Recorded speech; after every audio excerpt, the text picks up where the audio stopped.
forever, and I'd be glad.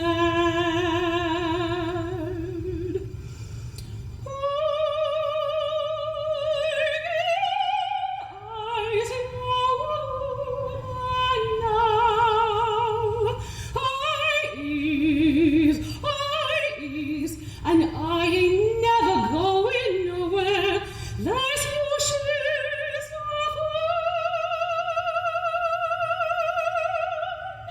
There's no wrinkle on my brow. No, but I'm going. You hear me sing if you ain't going. With you I'm staying.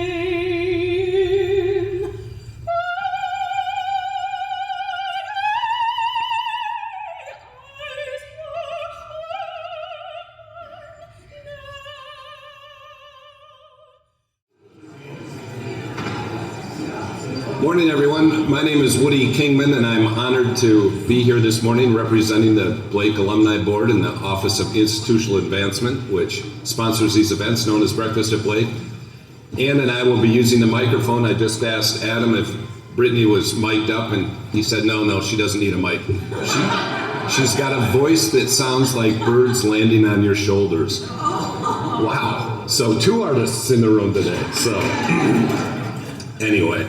This is our final breakfast of the year, and we're actually not going to start off in January and February because of the construction and all we just thought, and the parking, which some of you may have experienced today. I know I've already walked my 10,000 steps going around the building. So we're going to actually skip January and February, but we'll reconvene in April and May. So. But we've got a great program this morning, so great way to finish off the year. A couple of announcements. We've got the holidays coming up, as I'm sure you all know, and we will start off with the annual Blake Alumni hockey games. We've got on Saturday, December 21st, here at the arena, we'll have the women alumni facing off against the current women's team at 10 o'clock in the morning. About an hour later, we'll have the older alumni. A bunch of us in this room would qualify for that. The older men from about 11:15 to 12:15, and then an open men's game from 12:30 to 1:30. So come play or come watch. If you do want to play, please register online. And then 2 days later, on Monday, December 23rd, we'll have the annual alumni holiday party. It'll be down at the Northrop campus. A little earlier than normal. It's going to be at 5:30 so that we can all mingle with our friends and still make it home to watch the Vikings play the Green Bay Packers at 7:10 p.m. kickoff for that. So anyway, please join us for those events as well. And now I'm going to invite Ann to the stage to introduce and recognize our young alumna of the year. Good morning, everyone, and it's delightful to have you join us this morning, and thank you for being here. It's my pleasure this morning to open up our Breakfast at Blake by presenting our 2019 Young Alumna of the Award to Brittany Robinson, class of 2001. Brittany began at Blake as a kindergarten student, and even then, music was part of her life. As Brittany has said, I was always listening to music around the house, from jazz to gospel. At school, Avita Steen was my first music teacher, and Gregory Larson was my music teacher in middle school. He really opened my eyes to classical music.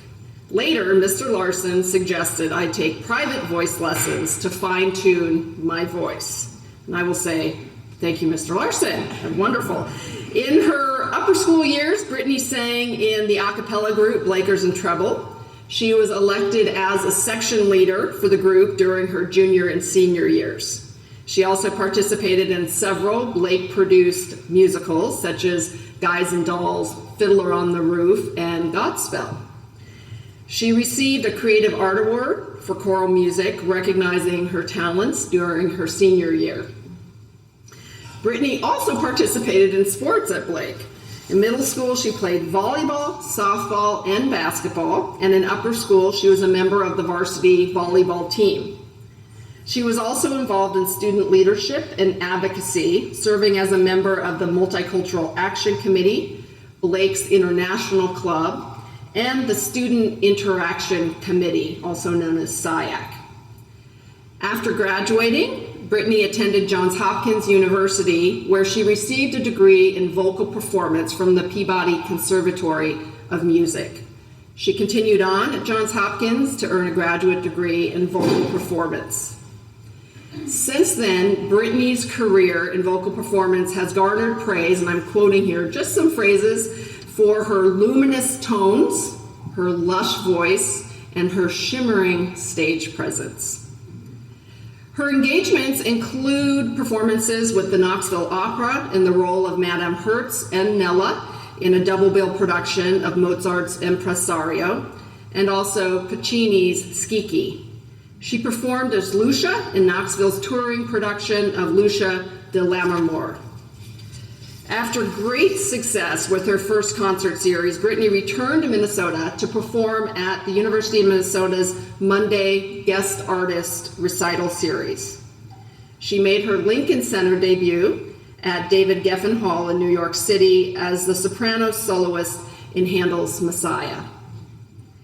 Her international debuts include performances at the Semper Oper Dresden, the German Theater of Munich, the Charles Bronfman Auditorium in Israel, the Teatro Petrozelli in Italy, and Opera on the Avalon in Canada. This summer, she performed the role of Bess in Porgy Bess at the Royal Theater of Turin and at the Magnetic Opera Festival in Italy. She then made her debut in that same work as a company member of the Metropolitan Opera.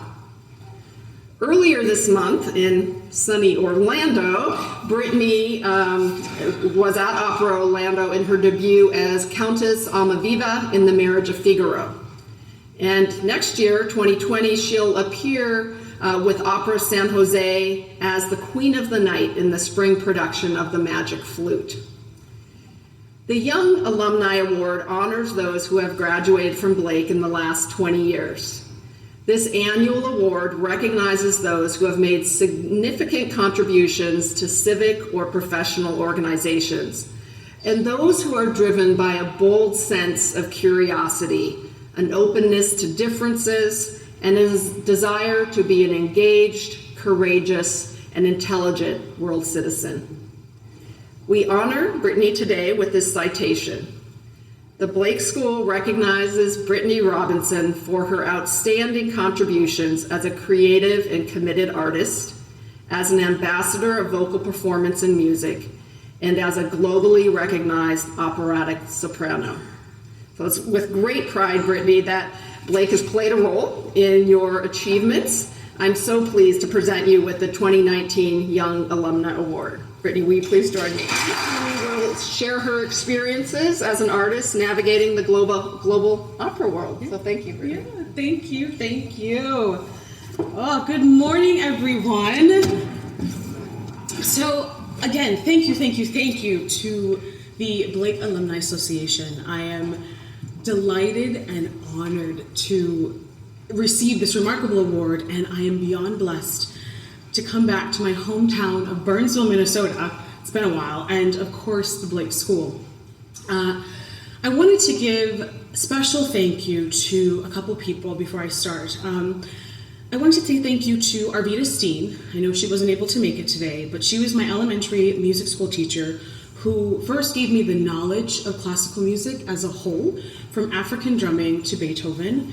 The second is the late, great Gregory Larson, my middle school choir director, who helped me build my confidence in truly expressing myself as a singer and giving me the foundation to stand up and ask for what I wanted in life. And lastly, these are two people. I'd like to say thank you to Britt Dougal, my high school choir director, as well as the late Geneva Eschweiler, who was my first private voice teacher and coach, for allowing me to take the risks that I needed to dive headfirst into this career by auditioning, competing, and my most memorable experience interning with the New York City Opera Company during my senior year and truly encouraging me to step out as an artist.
Thank you. So I'm sure you all are wondering how I even got to this point. Like, how did this all start? What was she singing? So the selection, the aria that I just performed was an aria that I performed actually recently in Orlando. I played the Countess in Mozart's Le Nozze di Figaro by Mozart, and that aria was Porgy Amor, and that is the Countess's first aria that she introduces in Act 2. And how did this all begin? I mean, honestly, I've always enjoyed performing from a young age, whether it was doing impressions or making up silly songs. I was just that odd child, and not gonna lie, I probably am still a little odd now.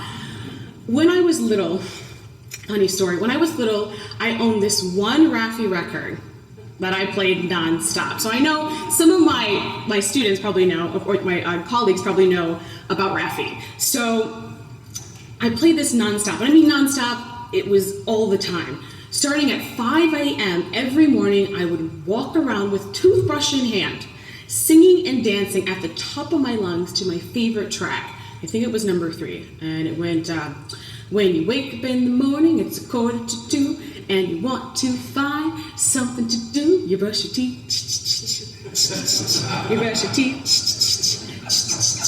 When you wake up in the morning, it's 2:45, and your mind starts humming, tweedledee, you brush your teeth. So, unbeknownst to me, clearly my parents lived there as well, and were not having any of my shenanigans.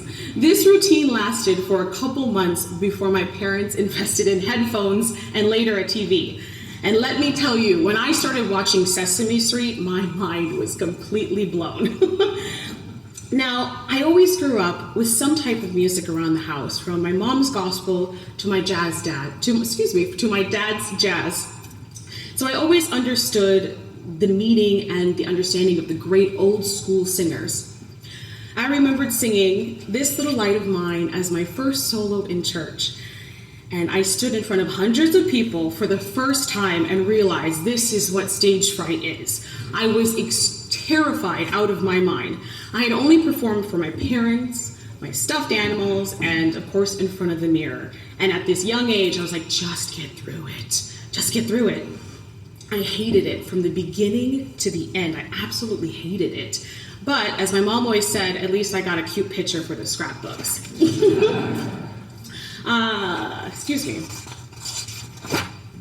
When I started at Blake, everyone would always ask me, what do you want to be when you grow up? What do you want to do? And like clockwork, I said, I want to become a veterinarian. I want to become a vet, very proudly. Honestly, I just wanted to play with puppies and kittens all day. I had no idea what that actually meant. When I grew up, I realized from all the blood and the other things that it took becoming a veterinarian, let's just say that wasn't what God had planned out for me. Throughout my early years at Blake, I excelled academically, but still felt awkward. Being one of a few of the black girls at school, it definitely was a challenge at times, but I learned to embrace it. Now, besides performing around the house, the other love I had was softball. I had been playing softball since I was 10. And my father being an athlete, it just ran in my blood, but it still never defined me as a whole. Throughout my years in middle school, I was part of multiple choirs, as you heard at Blake, and at the time, the well-renowned Bel Canto Voices in Minneapolis. By the time I hit high school, I realized I had to make a decision. I couldn't do both anymore. I was part of the varsity softball team, and while trying to also juggle this hobby of singing. I remembered having a long talk with my voice teacher, Mrs. Eschweiler, and I realized it was time to decide what I wanted to do with my life. And at the two decisions, it was either softball, singing, softball, singing, softball, singing. So, of course, we know what side won out in the end. I said goodbye to sports, and I never looked back. From Guys and Dolls, Fiddler on the Roof, and Godspell, all of my high school musicals, I embraced the performing arts my last 2 years at Blake and soaked up as much as I could before heading to college. As you heard, I attended the Peabody Conservatory of Music, which is part of the Johns Hopkins University, for my undergraduate and graduate degrees in Baltimore, Maryland. And there I was introduced to the operatic repertoire. Now, to be fair, I saw my first opera when I was 13, Don Giovanni by Mozart. There's a Mozart trend, you'll follow this. And I absolutely loved it. Call me a history buff, or call me just a love of costumes and music and makeup and all that kind of stuff. But what I saw on stage was pure artistry, and I didn't really know what it was, but I just knew I loved it. But I really didn't know what I was in for. When I arrived for my first voice lesson at college, they assigned me the aria Batti Batti o bel masetto, and of course it was from Don Giovanni. Now, as you can see, and as you may have heard, that I've had many years to perfect my languages, but at 18, learning an Italian aria in a week with very little background in a language was a feat in itself. Let's just say very quickly, I learned to either sink or to swim. In college, I was surrounded by other vocalists, composers, instrumentalists, even some dancers, and music engineers from morning to evening, all collaborating over the same passion for music. There, for the first time, I truly felt accepted as an artist and a musician, let alone meeting other Black women who shared the same love for the arts as I did. Now, here's the best part. Once I graduated, which I'm sure most college students realized, I graduated, the security blanket was completely removed and reality set in. Like, how can I live? How can I make a living? What am I gonna do in this opera world? What was I thinking? And I wanna say this was the biggest yet scariest transition of my life. I decided at the time to move away from the East Coast. I needed a little break. And a lot of people, a lot of teachers, as well as close friends from college, called me crazy to my face for leaving. Because at the time, it was meant for students and other singers to stay on the East Coast, take auditions, just stay in the midst of it and network. But I wasn't ready for that. But I knew I had to take a risk in another direction. So I decided to move out to Colorado. Through my work as a student at the Opera Theater Rocky Summer Festival, I met the one and only Martille Rowland. She was a world-renowned Metropolitan Opera soprano and the real deal when it came to voice teachers.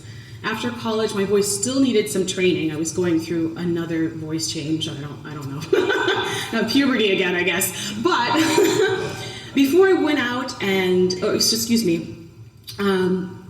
before I went out to audition, I knew that I had something had to change. I remembered hearing Martille had a wait list for her voice studio, and many of those people on the wait list already had extensive resumes, well past my 6 years in college. There was no way that she could ever consider me, right? But it was worth a shot. I remember calling her up and asking her if I moved to Colorado, like, hey Martille, if I moved to Colorado, could I study with you? Dead silence. It was the awkwardest, most intimidating moment I've ever been a part of, and I've been put into many different situations, but it seemed like an eternity before this woman actually answered me, because I think she was really thinking about it. And when she said yes, I nearly died. She was just like, just move out here and we'll figure it out. So I packed up all of my belongings and moved to Colorado a couple months later. Martille was that type of teacher that would tell you to your face, you sound horrible, okay? But she would sugarcoat it in a way that you wanted to fix yourself. You wanted to fix your sound. You wanted to just get better. From her guidance, she taught me what was expected of me within this business and how truly to make it work for me. As you saw before, opera singers don't use microphones, and when you're singing in a house with 2,000 or more seats, your stamina, your vocal technique comes into play, no matter if you're not feeling well or you just got off of an 8-hour flight. I was rejected multiple times in auditions, let alone competitions, and I wanted to throw in the towel, but she would not let me. I had many moments where I truly wanted to quit, but she's like, no, you're not going to quit. You're going to keep doing this. Well, fast forward in 2010, after 3 years of my time in Colorado, I made my first professional debut as the Queen of the Night in Mozart's Die Zauberflöte, the Magic Flute. Again, another Mozart trend. And since then, my career has taken me on the ride of my life.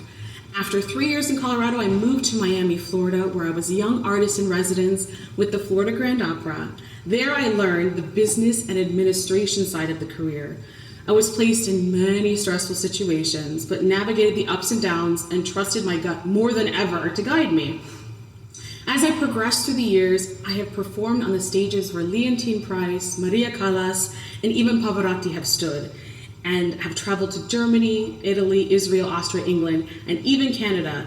And I realized everyone has a different path in this entertainment business. This music world is constantly changing, but with the good foundations and confidence and the risks that I have received, accepted, and taken along the way, I am blessed and humbled to share my love and passion for opera every day. The next selection I would love to sing for you as was mentioned before is from George Gershwin's Porgy and Bess. I made my first European debut in Porgy and Bess, first starting out as Clara, and then working my way to sing the lead role of Bess. And so full circle, this year I was honored to join as a company member of the Metropolitan Opera and made my first big Metropolitan Opera House debut. And I'm sure you guys will recognize this piece.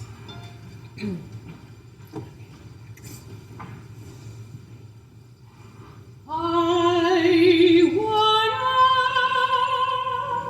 stay but I ain't worthy. You is too distant to understand. For when I see him, he hypnotize me. When he take hold of me with his hot hand. Someday I know he's coming back to call me. He's gonna handle me and hold me so. It's going to be night, Porgy, deep inside me.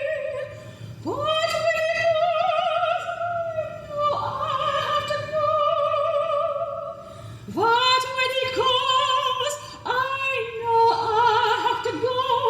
I love you, Porgy. Don't let him take me. Don't let him handle me and drive me mad.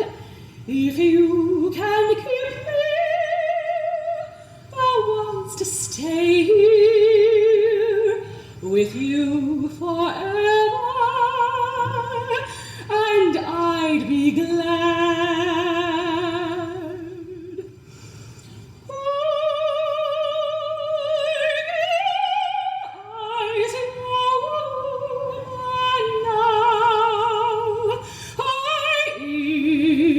Eyes ease, and I ain't never going nowhere. There's bushes of fun. There's no wrinkle on my brow. No, but I'm going. You're sin if you ain't going. With you I'm staying.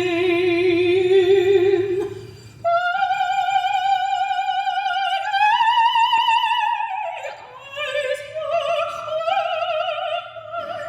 now.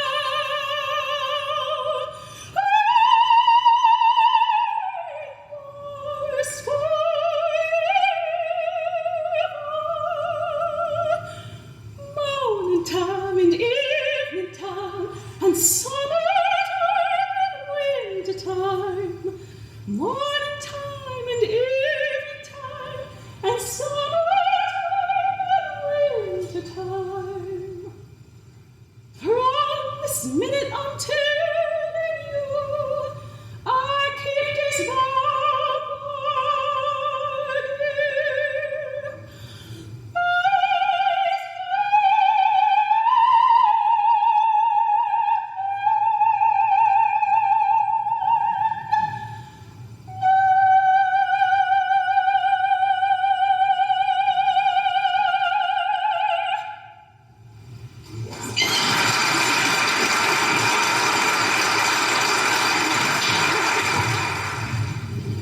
Thank you very much, Brittany. Yeah. There's been a certain amount of controversy about Porgy and Bess, and you as a black woman. How do you feel about it? About Porgy and Bess? Yeah, I mean, this whole controversy, I mean, obviously music is music. Right. Music is music. The thing with Porgy and Bess, which it's been a while since it's actually been done in the States. It's been received very well in Europe, which has been great. But it hasn't really been done much here because, of course, it takes a certain, I should say this, it's a cast that is full of, it takes about 60 people, I want to say, 60 chorus members, 10 principals, and at least 20 different supers and dancers. And so it's kind of hard to do it in the States. The thing is with Porgy Bess is that it was the Gershwins, I should say, decided to make an opera to be traditional. And with that being said, they set it for only, Black people to do, only African Americans to do. Because at the time, with the story that they wanted to tell, it was only being told through the sounds of this culture, the sounds of, the African American culture at this time. And so the controversy that has been happening is that, especially either in Europe or here, that it's kind of been taken where certain people would like to perform it, and it's totally fine. I think the thing is that it holds a near and dear place to everyone who does perform it, and it just takes a minute to understand the piece. I've never, of course, absolutely understand why people would want to perform this. The thing is that as most of the operatic repertoire out there, it was only catered to a certain type of person. So when the Gershwins came along and developed this opera, it was something that we had to truly put ourselves in a connection into. So nowadays you're able to actually have the concert versions and whatnot, but really to get the true essence, I feel like, of the piece, it's best to keep with the traditions of it. If that makes any sense. Does that answer your question? Can you repeat just your first question, the first part of your question in the mic? Do you have an opinion on what on the Music Academy of the West? Oh, Music Academy of the West, run by Marilyn Horne, I think she's still there. I say this, I auditioned for the many times, I did not get in.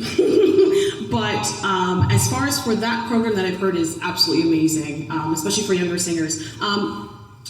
As what this gentleman has just described, in this whole business, I mentioned before, there's residency programs. So just as you have a residency with a hospital or a residency with, a different company, singers will actually have residencies with different opera companies. And so during the summer, the Music Academy of the West that happens is actually a place where singers can go and perform and put on productions, as well as getting guided and having master classes and lessons all at the same time. And just how, as I mentioned earlier, how I did in Florida, I spent actually 2 years playing supporting roles, lead roles, all of that within a company. So that is a great company. That's perfect. I've heard great things about that one. As far as for being in the business and how getting started and what to do. So here's the thing. You said she's in college? Freshman in college. And I say this, the business keeps changing all the time, especially if it's the entertainment world.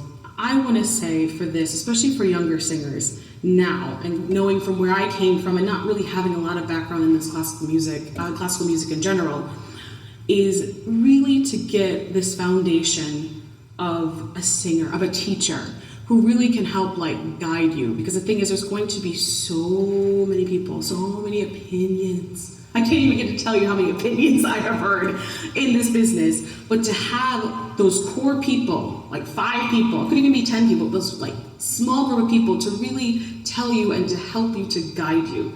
Because the thing is that as you go along, you're gonna find what works for you and what doesn't. And you wanna make sure you're always moving to what works for you. And so I wanna say for that, especially a teacher, and really making sure, of course, the languages, that's the big thing. Studying the languages and finding out where in the career, but just making sure that technique is together, because I should say this, whether she's going into opera, musical theater, jazz, gospel, it all crosses over. I have many friends who are opera singers on Broadway. I have many Broadway singers who are in opera.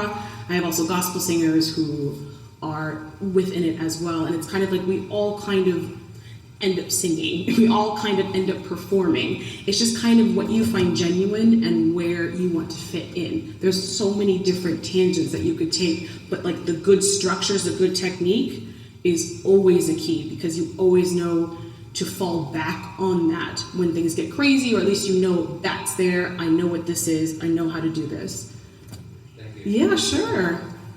Yes. How many languages do you speak now?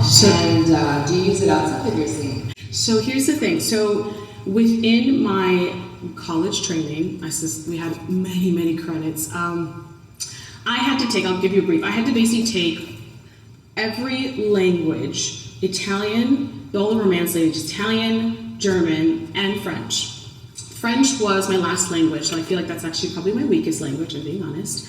And luckily, Blake helped me. I spent probably middle school as well as all of my high school studying Spanish. So that kind of helped transition a little bit to Italian, but not so much. I'm not fluent in the languages, but I can read them and understand them. What is taught to us actually in college, I'm sure most of you know that in a dictionary, you see those little pronunciations that are next to words. That's called the International Phonetic Alphabet, the IPA. And what we're actually learned is how to read that and write that out. So we're able to, translate and to understand what's happening. So for me, I'm able now to look at a piece of music, look at, a Mozart score, look at a Verdi score, a Puccini score, and be able to read the Italian, understand bits and pieces of it. Same thing with German. Now, I say this, when I was in Germany a couple years ago, I felt like I surprisingly could get around and understand to a certain extent to conversate. It's been on my bucket list to do the same thing with Italian. When I was there this past summer, I realized I was I'm doing well in understanding what's happening and understanding, but not being really truly able to conversate with the language. And so that's something I know I wanted to build up on. But yes, languages, it's a lot. And it's something where, and I know actually many singers who have, who are very fluent in many languages. But the thing is too, is that again, as I said before, opera's changing. There's operas in Czech, there's operas in Mandarin, there's operas in Russian. Now I had to take a Russian diction class in college for a semester, and learning Cyrillics, I don't know if anybody understands or follows the Russian language, but learning Cyrillics, or learning a whole new alphabet was extremely difficult. But we are trained from the get-go, from my freshman year in college, taking 1 year in every language, let alone taking a year in a diction course of how to pronounce it, as well as taking a class in style to understand the style of each composer, of each era, of each language era, from lieder to chanson to arias, it's everything. Well, I have a question. Oh gosh.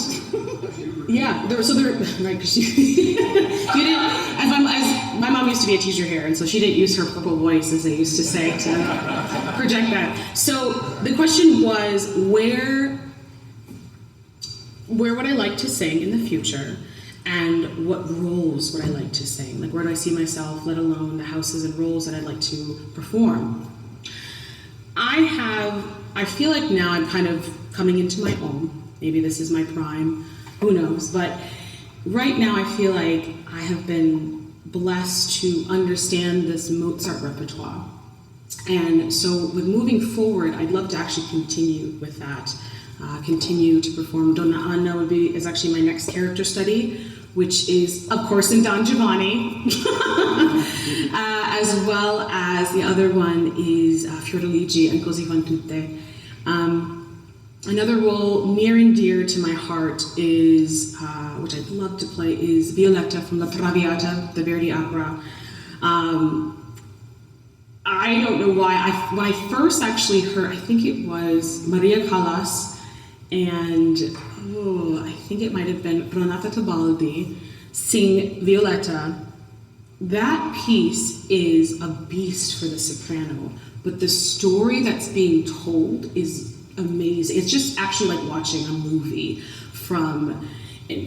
opera's not always, PG, but from basically telling this woman's tales of love and betrayal and this choice that she has to make, it just resonates, and the music just resonates with me. There's so much great music out, and it's funny that you say that because there's also new operas that are coming out. that are based off of true stories that are happening in the public today. And so I know that the Met is actually doing the new Terence Blanchard, a Black composer. He's doing a new opera that they're commissioning at the Metropolitan Opera, and they haven't figured out the name yet, but just things like that, just new stuff that's happening just to tell the story. Because yes, it's great to hear all the great old school stories, but what about our stories now? What about, can we tell these now? So at least people will be able to relate to it. As far as for the houses, wow, La Scala, I mean, that's the big Italian house in Milan. What else? The Royal Opera House in London. There's so many great theaters, great houses to sing in, not just abroad, but here. I mean, I even want to say I would love to sing at the Minnesota Opera. I'm putting that out there now. In the next couple years. There's so many great places and so many new companies that are developing. So the sky's the limit, yeah. Hi. Classic 01 Yes. table. So I do feel that, no offense to all the other amazing classes from Blake, but 01 had a lot of badass women. Present of course not excluded. And I have a 7-year-old who, according to the Kids Bop Kids radio station, also wants to be a singer. So we have watched a lot of your videos. And we tried to go the last time you were here, but missed out due to you were away for the weekend. But she does want to see you. I didn't let her come this morning because she had school. That's right. No. But we watch your videos. She loves listening to you sing, and she had, we were talking about how difficult it is to become, obviously, a professional singer of any sort. And so she was wondering what was the most difficult thing the kind of difficult point you had in your career, and what you loved most about being a singer. Wow. The most difficult, wow. Well, as I said earlier, definitely the transition out of college. It was something where I was like, what am I gonna do? It's hard to take risks when you really don't know the unknown. But in this career, you kind of have to just jump. And it's so nerve-wracking and so scary to do because it's completely out of the norm. That was, for me, and maybe just how I am, because I probably want to be in control most of the time, but that was so hard. And really, you kind of, and I say this for every performer, everyone gets used to the rejection. I'm not going to say that I was just blessed with a great voice and this came and this came and this thing. I took a different path. I took a break in Colorado for 3 years just to study because I knew I was like, I'm not ready for any of this. And from that, I grew to really love it and appreciate it more. There's been the hard times. Again, I could share this story, but there was one time I remember I was after a competition. I thought I had embarrassed my whole entire craft, my whole entire every opera singer in the room, plus my teacher. I was actually auditioning for the Metropolitan Council auditions, so the big auditions. And I remember I thought I bombed that audition, and I went home crying and calling up my mother and was like, I'm coming home. I'm coming home. This is too much. And my mom was like, if you really want to do that, of course we support you. But she's just like, just sit and think about it. And we're sitting on my couch and was like, okay, are you just being dramatic or is this really what you want to do? So I took a week, just locked myself away, reviewed a couple of things I needed to review. And I remember sitting and talking to my teacher about it. And she was just like, you didn't do as bad as you thought you did. Like, you're okay. But it was a realization to myself that I'm just like, this is going to be more challenging than this whole career and this path is way more challenging than I ever thought possible. And there's still days now where I'm just like, oh, that was probably really, really horrible, or why would I ever do that? But it's that essence of just keep going. It's more or less when you do fall flat on your face, just to keep going, just to get back up. Now, sorry, this is a very long answer, but as far as for the loves, oh, wow.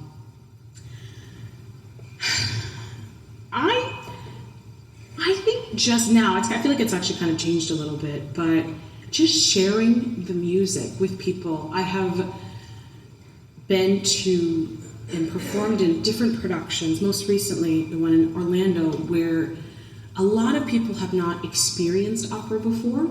And so they come out and they're like, this was my first opera. And they're so excited and elated about it. Because a lot of people think opera is this stuffy craft that's for the elitist, and that you just see this big woman in, Viking horns and whatnot. And that's not it at all, especially nowadays. I mean, things are getting away from these traditional shows where, you're incorporating like Mozart operas that are being put on the moon, or just recently this, The Marriage of Figaro, we said it was Downton Abbey inspired.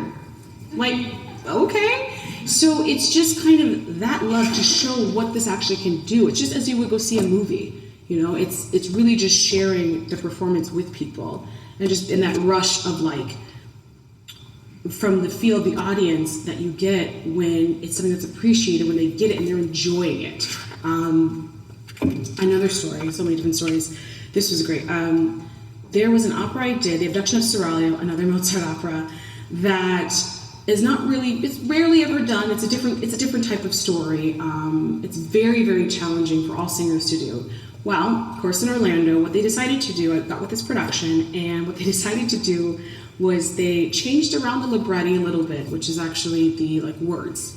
We did it in English, but we kept all of the Mozart music, and we styled it to be like Star Trek inspired.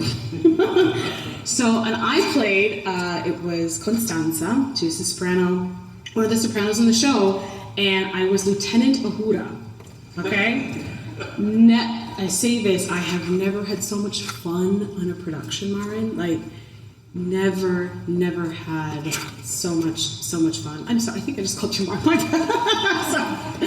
I never had so much fun on a production because you got way out of your head because of the fact that this is, first, gorgeous music, it's hard music, but you're having so much fun. And we parodied, we had Captain Kirk was, of course, Belmonte, who was played by an amazing tenor who had all of the William Shatner isms and whatnot. And it was great because we actually brought this opera, advertised it. We went to the Comic-Con, a MegaCon that was in Orlando.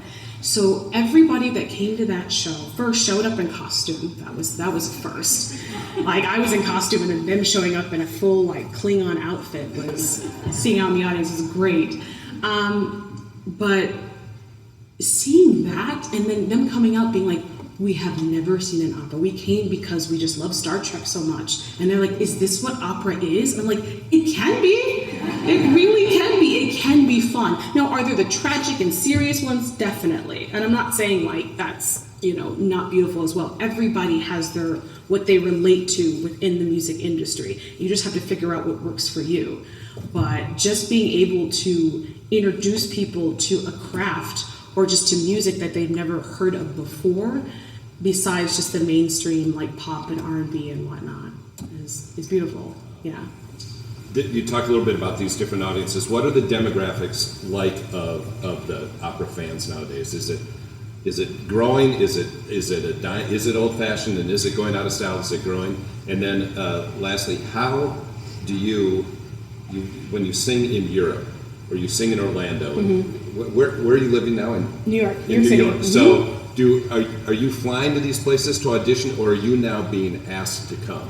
So I am being asked now to come. Yay! Right. I still have to audition in some cases, but with certain productions, of course, the European Porgy Bess that I've been blessed with, that's a production I've known well. And so I've been asked to come back on that. And the majority of times I'm actually getting in with newer companies. Like Opera Orlando just went through a whole new change of administration, and they're gaining so many fans, and they're promoting so much more that this company is about to be a very predominant company down there. So I'm just blessed that, I'm on their roster and their resident soprano.